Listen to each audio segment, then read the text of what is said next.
TTIP. That sounds rather boring. And it's meant to. Because behind this bland and technical name is a hidden agenda that you're not supposed to know about. Since the 1980s, it's become very popular to privatise state assets and get rid of rules that regulate the market. However, the promised benefits of privatisation and liberalisation rarely came true. That's why more and more people are questioning these policies and want to reverse them. This is where TTIP comes in. TTIP would cement the current level of privatisation and force us further down liberalisation lane. How?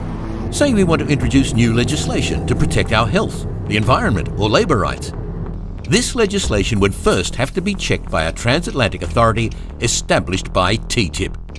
If it thought that the new rules might harm business interests, it would advise policymakers against implementation of those rules. So-called stakeholders would also be invited to comment. This would effectively give unelected bureaucrats and business lobbyists the right to co-write our laws. Another mechanism to stop us from raising protection standards is called ISDS, Investor State Dispute Settlement. This would give foreign investors the right to sue our government if they felt that new rules were harming their profits.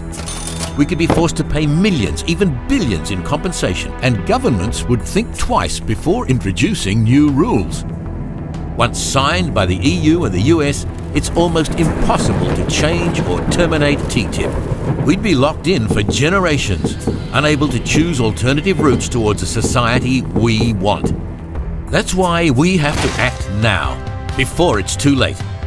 Add your voice to our European Citizens Initiative against TTIP and CETA, a similar agreement the EU wants to sign with Canada. More than 2 million Europeans have already signed. Fight with us for real democracy. Together we can stop TTIP and CETA.